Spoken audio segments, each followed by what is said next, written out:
Hi, we're back with Bill Karsell in part two, looking at the long-term solutions for climate change or mediation.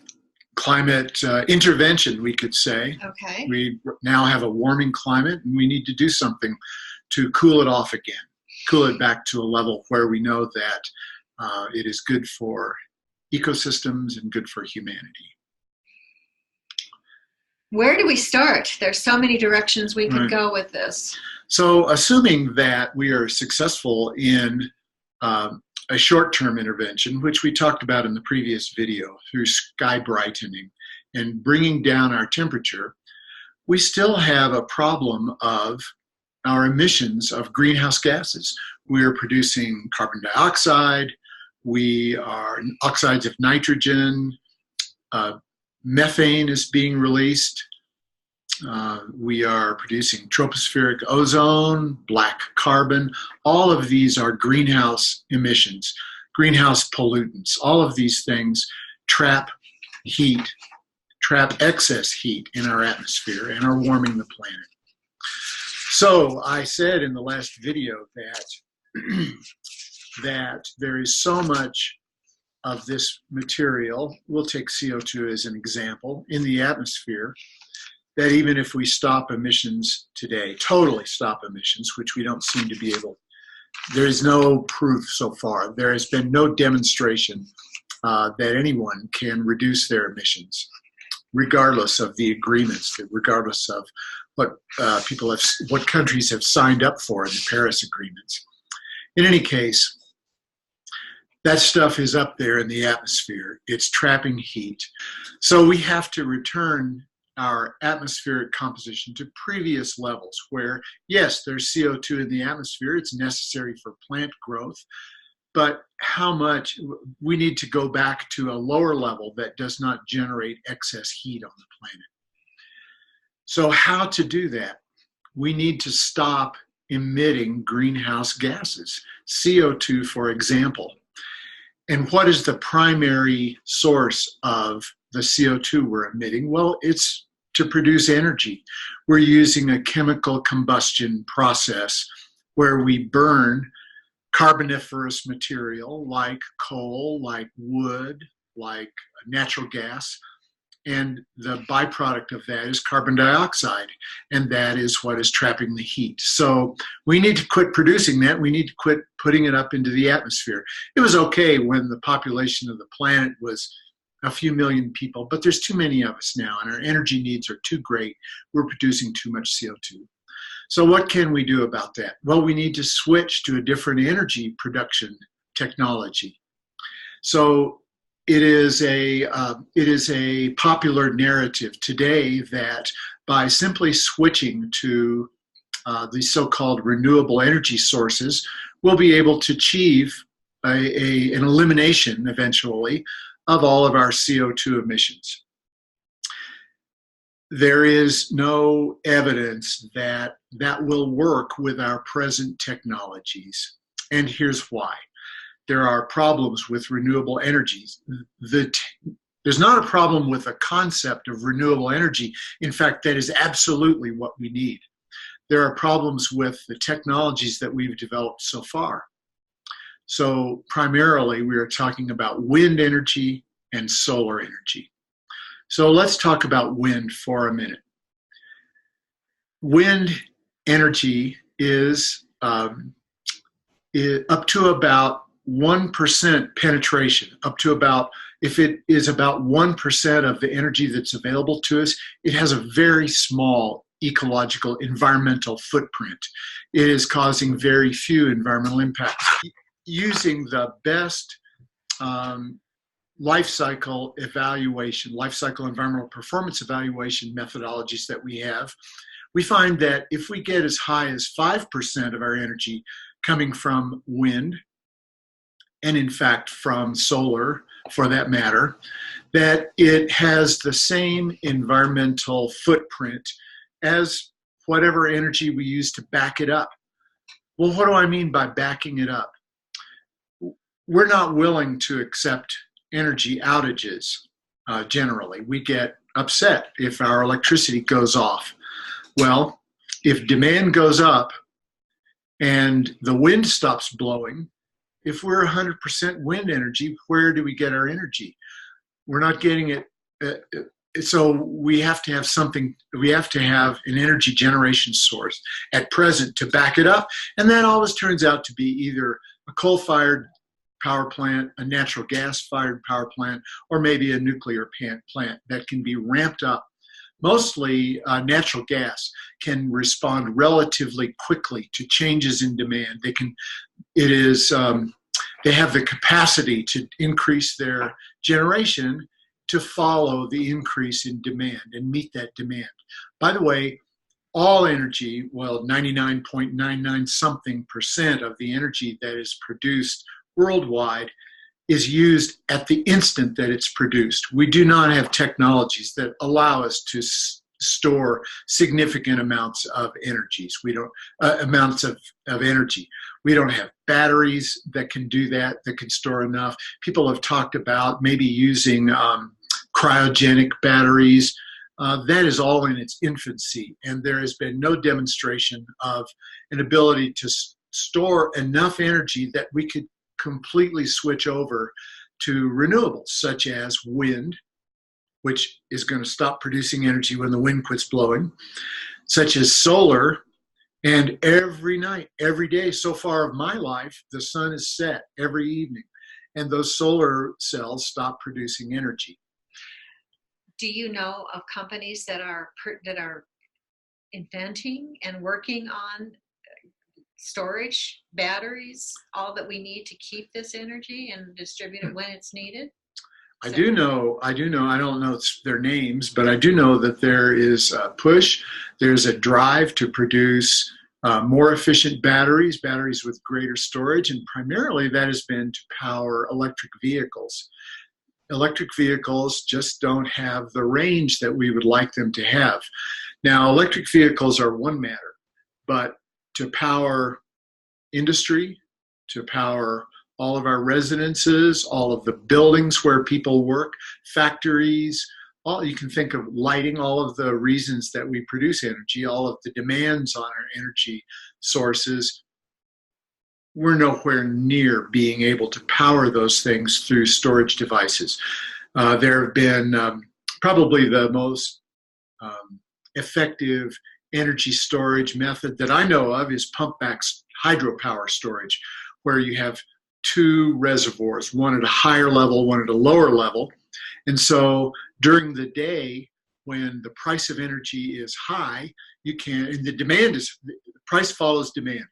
So if demand goes up, price goes up, you can start releasing energy out of that upper reservoir and catch it in the lower reservoir, sell that energy at a high price, and then at night, when demand goes down and the price of energy follows and energy can be bought for very little, those pump-back storage projects can pump the water they release during the day back up into the higher reservoir and have it ready for the next time demand goes up.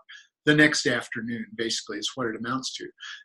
It's not an efficient system. There are energy losses both in releasing that water through the turbines and also in pumping it back up. The only reason it works, the only reason it's viable is because of the economics, because of the daily fluctuation in the price of power. Probably not able to be, and we just don't have enough sites. Do we really want to build reservoirs all over the world with enough capacity to meet all of our needs? Probably not. The environmental impacts of that would be horrendous. What about the solar panels that we're putting on our homes? And we have a whole array on the top of this home, and we send that power back to the electric company, and they must store it somewhere. Do they use it immediately? It is used immediately. Is that making an impact in our usage of power? It is making some impact, but the power company can't depend on you. Even though your panels were producing energy when I arrived here, because the sun was out, it's now gotten cloudy and they're not putting out very much. So, and it's now 3 in the afternoon, which is getting on toward the peak demand. And if the energy company were counting on you for your energy, they'd be very disappointed. They wouldn't be able to meet their demand, not just from you, but from all the homes up here that are powered by solar energy. So in a way, it can be more of a nuisance to a power dispatcher to have a lot of renewable energy. In fact, if you speak to them, go to a power dispatch center and ask them, hey, how'd you like to have another 20,000 megawatts of wind, and their faces will turn pale. It creates a big problem for them. So solar panels, yes, we do have solar panels. They've become much more efficient, and they have applications. If you live, say, a mile off the grid, off the power grid, probably your best choice is to put up solar panels and have a whole lot of lead acid storage batteries somewhere in the basement to store that power to get you through the night. It's a pretty expensive form of power, but it works. And then what happens to the lead acid batteries when they no longer function? They have to be replaced, and but it's expensive. I mean, I bet they're not real biodegradable. No, they're not, and there are impacts from all of that material having to be recycled. And so all of that would go into a life cycle environmental performance evaluation. So the problem with solar energy is that we don't get any at night. So we need a bridge from our current technology, which is producing a lot of greenhouse gases, to a technology that will meet all of our energy demands without having to emit the greenhouse gases like CO2. And I might not have made it clear when I talked about solar and wind needing to be backed up. They're backed up by conventional sources that are generally emitting CO2, and they can't be shut off because there can be a sudden rise in demand. There can be a sudden drop in supply, like when the sun sets or when clouds come over our solar panels. So we have to have what we call spinning reserve online all the time. So we're burning fuels to keep those things turning so that they can be connected to a generator, and we can put power into the system on very short notice. We need a technology that produces enough power to meet our needs, but does not emit greenhouse gases. And we have some. Now, one is a very unpopular, for good reason, technology, and that is uranium fission. Does it emit greenhouse gases? Well, if you do a life cycle environmental evaluation, you find out that there are vehicles that service the plants that burn fuel. So yes, they emit a bit, but nothing on a per unit of energy basis compared to a coal or natural gas fired power plant. But there are problems with it. And one problem is the nuclear waste that we have. We have about a 300,000 year problem. That waste that we have already produced and we are storing in different places. By the way, you'll never see a sign on a building that says nuclear waste stored here. But it's out there, and it is around our communities. We hoped, many people hoped we'd be able to send this stuff up to Nevada, right, to the facility at Yucca Mountain. Well, it turns out they don't want it either. So what are we going to do about this 300,000 year problem? So that's one issue. The other issue is I've seen different estimates, but we probably have about an 80-year supply of uranium to meet our energy demands through uranium fission. And when it's gone, it's gone.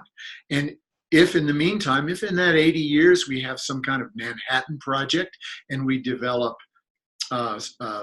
hydrogen fusion, which is likely to be very low impact, or if we come up with a zero-point energy device that meets all of our needs impact-free, great. But if we don't, what are we going to do? We're going to have to go back to fossil fuels.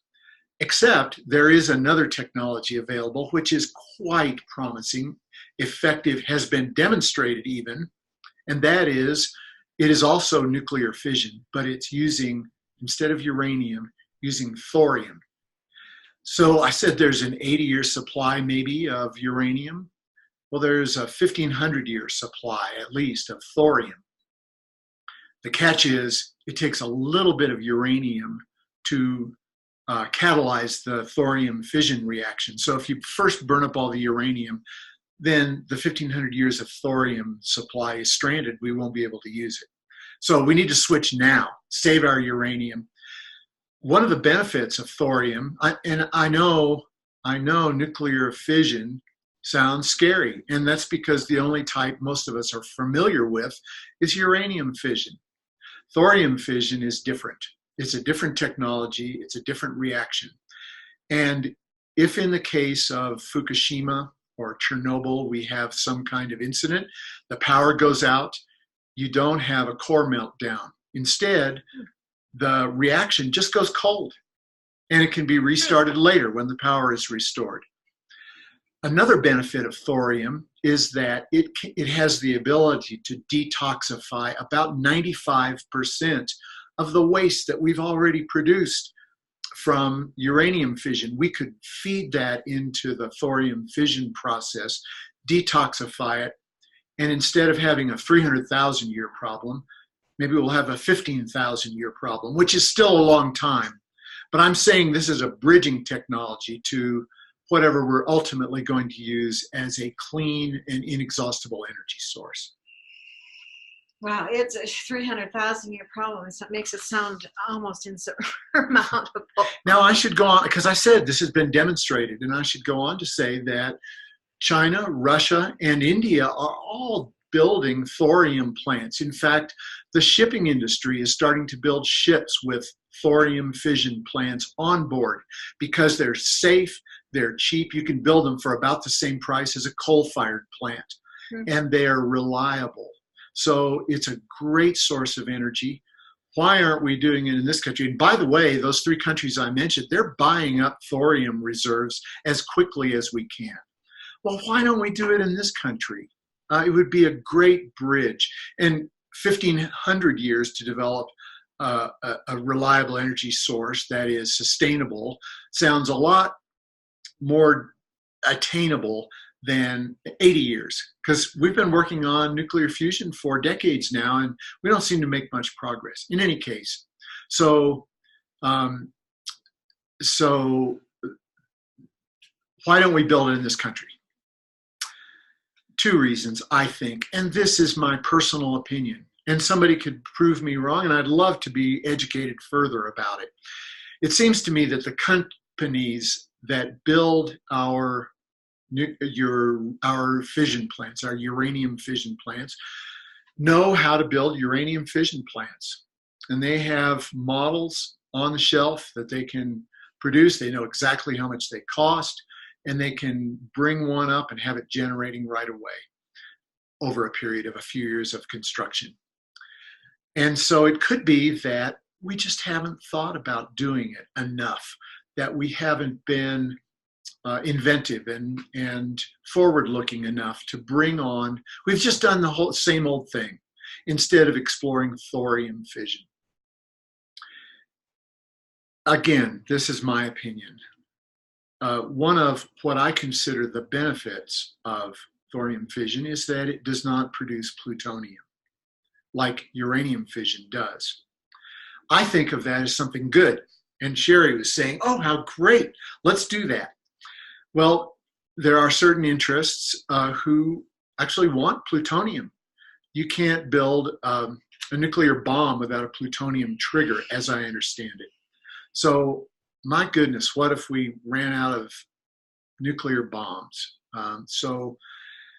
Thorium will not produce us any plutonium. It is considered a strategic resource for our nuclear armament strategy, and perhaps that's a reason we have not aggressively pursued thorium fission. But it's right there. It's a demonstrated technology. The reserves are available. People know how to build these plants, and I think we should be switching over as quickly as we can afford it to thorium fission, which is not going to put up any more greenhouse gas, any more CO2. Interesting, because my professors in the 60s were saying we have enough bombs to destroy the earth 10 times over then, and now we have a can't even imagine how many more. I would think at some point we would start thinking about positive environmental impact instead of blowing up one another. So hopefully that's coming soon. I can see it. Can you see it? I've been seeing it for months now.